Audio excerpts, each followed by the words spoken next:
Good morning, everyone. Lots going on as usual. Today's Sunday, October 19th, 2025. And there was a theft from the Louvre. And it makes me think of where in the world is Carmen Sandiego, because it was done like in broad daylight and they got away on scooters. Italian job. It just reminds me of my childhood. And I don't know. I just thought I'd mention it because it's news and has nothing to do with Canada. Are we going into a snap election in November? Lots of rumors, lots of people talking about a potential snap election, people saying Elections Canada is calling up, looking for space, hiring return officers, all sorts of stuff. So maybe Mark Carney is not convinced that his government is going to be able to pass with confidence this budget. And so there's a Nelson laugh in there somewhere, I'm sure.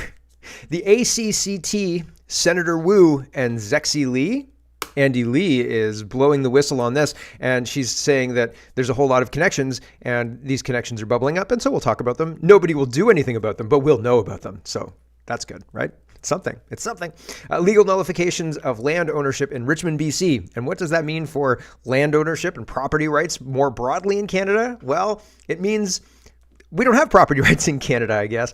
The Supreme Court might even be looking at this. This is being looked at as a precedent-setting case. And I read years ago that the United Nations was going to try and take control of the land via returning it to the First Nations people or the Indigenous people, however you want to, whichever lens you want to view that through, and then saying, obviously you guys don't have the infrastructure to deal with this, so we'll just do it for you.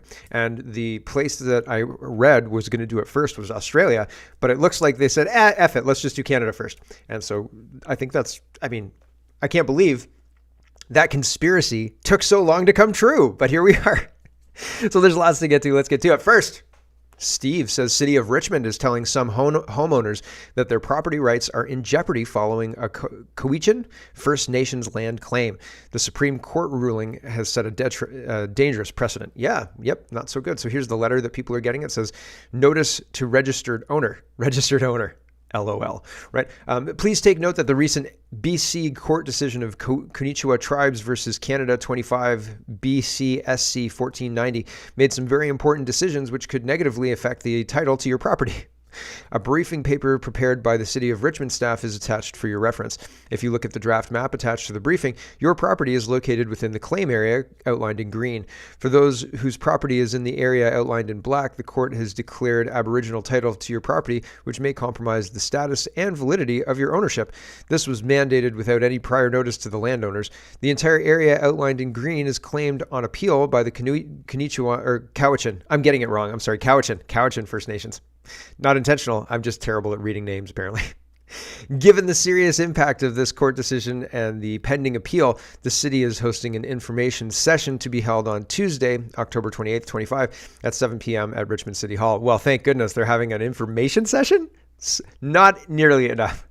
Where are the federal politicians speaking out on this? Is somebody who represents Richmond, BC as an MP speaking out on this? Currently, it's just the mayor and the city saying, hey guys, heads up, you may not own your house anymore, so come to this meeting and we'll tell you the same, because that's what the court said. Pretty wild, right? Nobody's speaking up about this. Please phone us at this number or email us at this email to confirm your attendance. We want to know who's showing up because we imagine a lot of people are going to show up. Mark says, Supreme Court rules Richmond and Portlands under Aboriginal title. This means your fee simple ownership might not be ownership at all. Canada just set a precedent that no homeowner is truly secure. They tax you like you own it, and then they tell you that you don't. So, right, all those taxes for nothing. John says, I tried to warn people during the last election, and EB tried to mock me for it. He should resign. And here is Dave Eby mocking everybody, John Rustad and everybody. But Rustad actually voted in favor of this. So, I mean, Rustad doesn't have a leg to stand on.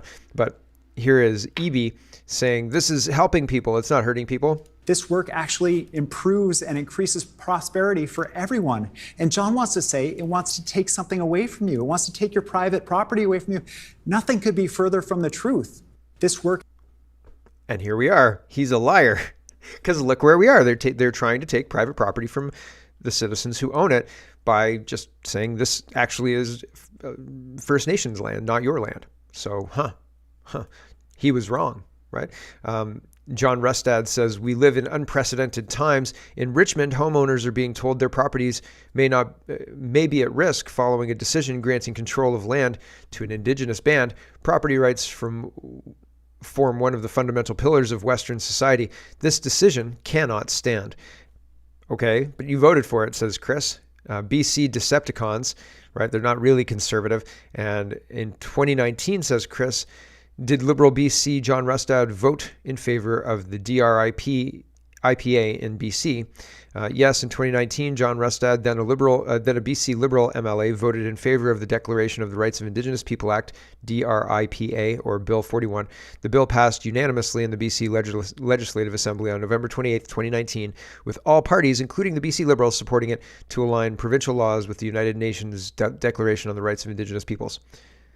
Wah wah, right? Like that's not so good. And this is a law that Canada ascribes to. I think Canada helped write it for the United Nations. And so the whole country, is at risk of this. And this is one example. This happened in 2019 of moving pieces. I often talk of this all as a big chess game, and we're watching this chess game roll out, which is why this show is interesting day after day, even though the format is pretty much the same, and I make the same tired Star Trek jokes. Shut up, Wesley. So it's one of those things. It's one of those things because the game changes, right? What's happening, and the people in the positions move. People move in positions, and so you have to know where they are so you understand the broader game of what's going on. And so in 2019, they made this decision, and that 2019 decision cascaded down until we have what's happening today with Richmond, BC, and land title. The title is, this is an attack, and we're losing, right? If this was a hill we were supposed to defend, we just lost the hill, right? And what they did in 2019 laid the groundwork for the taking of the hill today. You understand? So this is why I look at these things like a chess game, because this is a chess game in action. And there have been multiple chess games. So like if you go to a chess tournament or a hockey tournament or something like that, there are multiple games to determine the winner. So in the 40s, in the Titanic was sunk in 1912, okay? Removing opposition to the Fed being created. The Fed was created in 1913. The Fed was created specifically so it could loan money to countries. To do what? What do the countries need to borrow money for? War. So 1913, the Fed was created to loan money to countries. In 1914, World War I started. Coincidence? Holy smoke, what a coincidence, right? Can you believe that coincidence? I can't believe that coincidence. And then the war happened and a whole bunch of people died. The goal was to fundamentally change Germany. Chess boards, right? Chess games, one after another. While those chess games are happening, the Fed is a piece on the board. And then after that chess game's won, next chess game rolls out. Who do we have here, right? And the new players on the board are defined. The players are moved. Objectives achieved, and a new chess game gets born. 1975, the new chess game is climate change. People get put on the board, science gets created, these ideas get shopped, people are onboarded to it, and so on and so forth. When they're done with it, next chess game comes out. And if we don't see these games, if we don't see what's happening, if we don't see the manipulation, we're still subject to their influence. It doesn't matter if we see it or not, right? So it's interesting to me. I like to watch. Here is Lion Advocacy. Jim McMurtry he's responding to Jim. Jim's responding to the city of Richmond, and Jim says, "When will they come for your house?"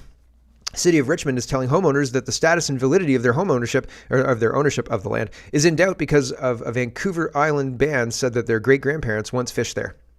And Lion Advocacy says, I mean, in theory, if title is defective, homeowners who've been there, even if for a few generations, could be ordered off their land at gunpoint and or jailed if they don't go willingly. And this is what decolonization would look like in the extreme, which is exactly what these lunatics want. Make no mistake. I think that's exactly what they want. Keith is responding to this whole thing, and Steve is responding to this whole thing, and Steve is just telling people how it is, and vis-a-vis the letter sent by Richmond. And Keith says, neither the BC government nor the federal government has argued that freehold titles should be respected.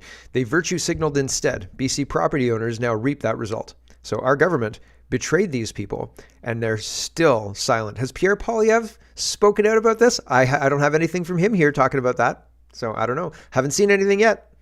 Bruce says, what happens when Aboriginal title is declared to be senior and prior right to private property? And Caroline says, for those whose property is in the area outlined in black, the court has declared Aboriginal title to your property, which may compromise the status and validity of your ownership, right? So yeah, the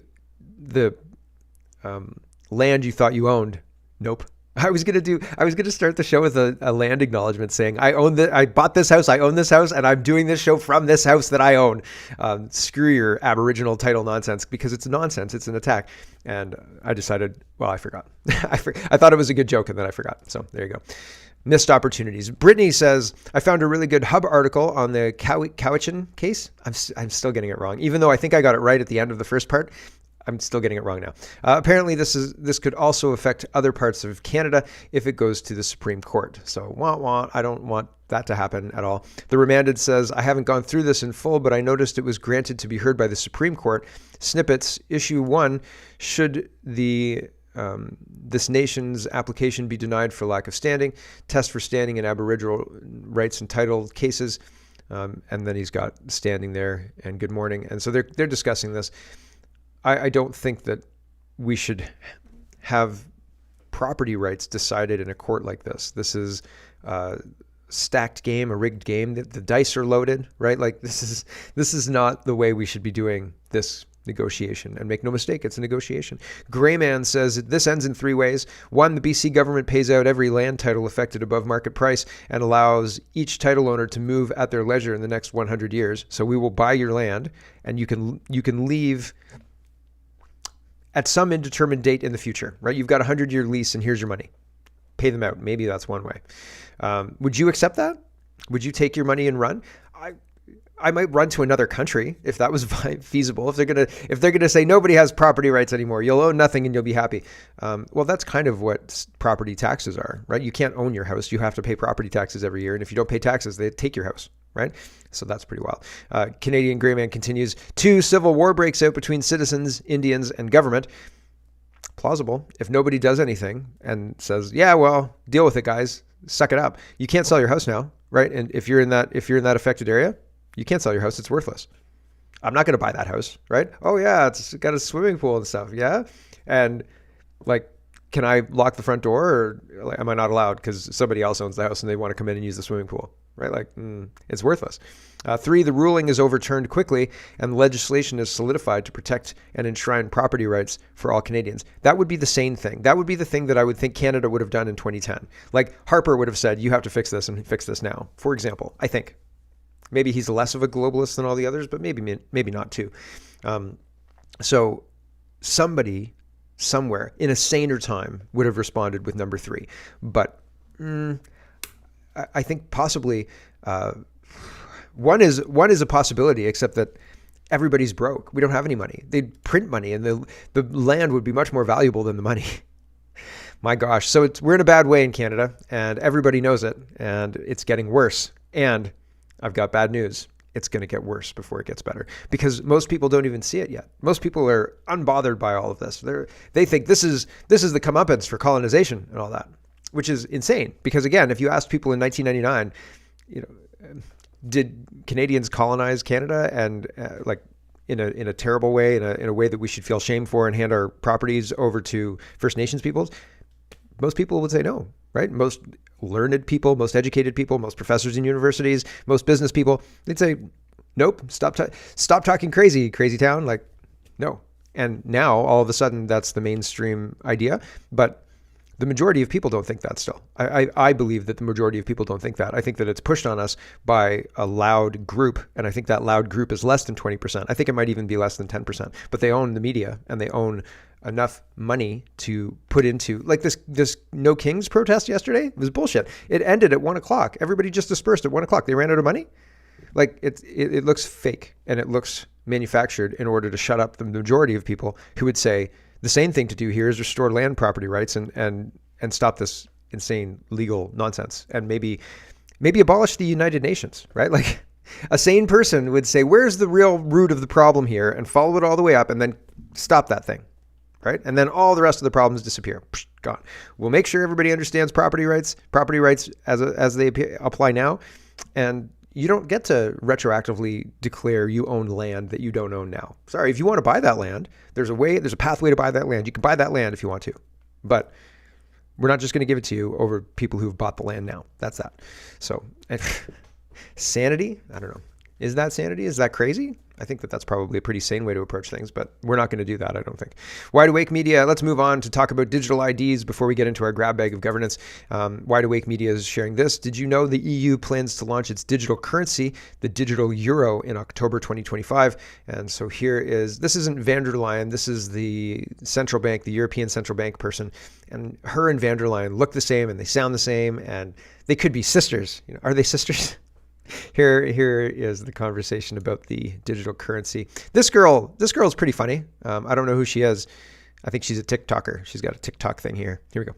Did you know the EU plans to launch its digital currency, the digital euro, in October 2025? The deadline for us is going to be October of 25. Some say the centralized bank digital currency, or CBDC, would be a great way to let Europeans pay more easily across borders, or stop crime. Others say, hey, haven't we been paying with bank digital currency for decades? I vaguely remember using my digital bank card to order a taco blanket on Amazon while smashed on edibles last night. Why is this different? Well, it's the C. And the C word here is a big cunt. C means centralized, which is code for you getting fucked.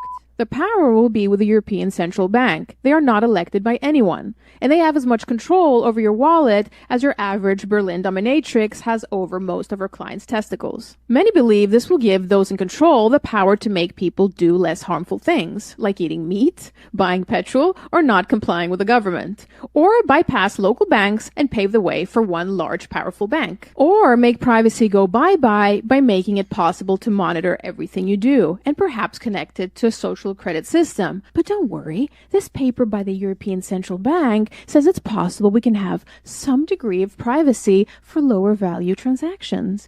Meaning, as long as you stay somewhere between a €2 soy bubblegum and a €90 I love endless immigration poster, nobody will be watching you. Digital euro is going to have a limited amount of control. There will be control, you're right. You're completely right. We are considering whether for very small amounts, anything that is around 300, 400 euros, we could have a mechanism where there is zero control. But that could be dangerous. Luckily, a similar system has been tested in China, and they are very happy with the amount of control it has given them over their slaves. But it is piloted on a fairly large scale in China, is of use and of service to all citizens. So it is not something that is good for the elite, or is good for the young, or is good for some versus others. Yeah, they want just control of everything. However, when it was rolled out in Thailand, we have a case study, and the case study says it failed, or it is in the midst of failing, apparently. So again, this is the internet. Take it with a grain of salt. I found this interesting, and I found this plausible. I hope this is the response of people, especially with failures and like places where your cell phone may not work properly. You go to a place that's a rural property and you want to buy some honey, for example, and your cell phone doesn't have signal. This whole thing doesn't work, right? So, and if it doesn't work, people aren't going to adopt it. I live in Guelph, and we did Mondex, which was supposed to be like the next version of Interact, and nobody used it. You got like $50 free for the thing if you signed up for a Mondex thing. They came into my high school and offered everybody $50 to sign up for this Mondex thing. So I got the $50 and I spent the $50 and I never put any money on it. So it is what it is. You could only spend the $50 at certain stores, right? Like it was downtown, there was 5 or 6 stores you could do it, and there was some in the mall. And they were hoping to expand their network, right? But it didn't work. So people just don't like it because people don't like it. But here's what happened in Thailand, according to Camus, and he is usually pretty reliable. So Thailand says the blueprint for digital control and why it failed. Analyst Max Egan reveals Thailand became a chilling real-world case study for the dangers of a fully integrated digital ID and biometric control grid. The system, sold as convenience, placed every citizen's financial life under one roof. The result, totalitarian control at the touch of a button. Over 3 million bank accounts were frozen simultaneously without warning due to government overreach. Every transaction is monitored. Any perceived discrepancy is flagged as fraud and punished without due process. Victims are locked out instantly, unable to buy food, fill their gas tank, or access their own funds, completely removed from the financial system with no explanation. This has triggered a full-scale crisis. Panic has ensued. Retailers, fearing they'll be next, are now refusing cards and demanding cash. Public confidence in the government and banking system has evaporated. As Egan explains, this government overreach has backfired spectacularly. Sorry, I want to pause this here. Has backfired spectacularly. The people are now rationally fleeing the digital banking system, rediscovering the critical need for cash as a safeguard against tyrannical control. Thailand is not an anomaly. It is the test case. It's a live fire demonstration of what a central bank digital currency and digital ID system will enable. It is the ultimate weapon of social and financial control. The lesson is clear. This is why we must reject it. The time to wake up and defend financial sovereignty is now. Yeah, probably good advice. Probably. Here is Dr. Virginia J. Johnson. She says, while you're being distracted by ostriches, Air Canada has sneaked in a digital ID for domestic flights. Refuse to download the app. Print your tickets, show your passport and driver's license only. So here is Air Canada's digital identification is currently available for customers traveling on select domestic flights departing from Vancouver. Customers eligible to visit selected Maple Leaf lounges and Air Canada cafes. To get started, download and install the latest version of the Air Canada mobile app. Oh, it's bundled with the Air Canada mobile app. So like if you go on an Air Canada flight and you want to access the movies on the flight, I think you have to download the app. If you want to access the Wi-Fi, in order to log into the Wi-Fi, you have to download the app, I think. I was on a WestJet flight, and the internet never worked. I paid for the internet, and it never worked. And I was ticked off about it. And I was like, listen, I paid you $9 for access, and this flight is not that long. So, like, it never... And she said, oh, I don't know. I guess our system's not working. And I was like, sir, can I get a refund here? And she was like, oh, yeah, I'll figure it out. I think it took me weeks to get a refund. But in order to access the Wi-Fi network, in order to have the credentials verified or whatever, I had to have the app on my phone before I went onto the plane because I wouldn't be able to connect and download it afterwards, right? So I had it on the app. I had it on my phone before. So I fear that this is all integrated anyway, right? Like, oh yeah, I'm sorry, we need full access to your phone, and then the Air Canada app is going to just take a clone of your phone and send it to the agents, and they'll have digital AI inspect your phone for anything that flags anything. Don't worry, no humans will be involved in this, except they're going to log all your data, right? Like, oh man, you were reading an audiobook of what? Right? Like, I think Google, I've already mentioned this, but I think Google deleted an audiobook from my Google Drive, which is ridiculous. But anyway, I digress. I've got a couple of more stories. Oh, we're already at 22 minutes. Oh, okay, I've got to kill a stream. Thanks for watching, everybody on the stream. We do have a kitchen table talk happening today. I've sent the email out, so sorry for the short notice, but hopefully you can make it. 1 o'clock as usual, Toronto time. So if you can make it, that would be wonderful. We're going to talk about a whole bunch of crazy stuff, central bank digital currencies and all sorts of stuff. So if you want the whole show, head over to CanadaPoly.com. If you don't, that's no problem. We'll catch you tomorrow. Thanks for watching, everybody, and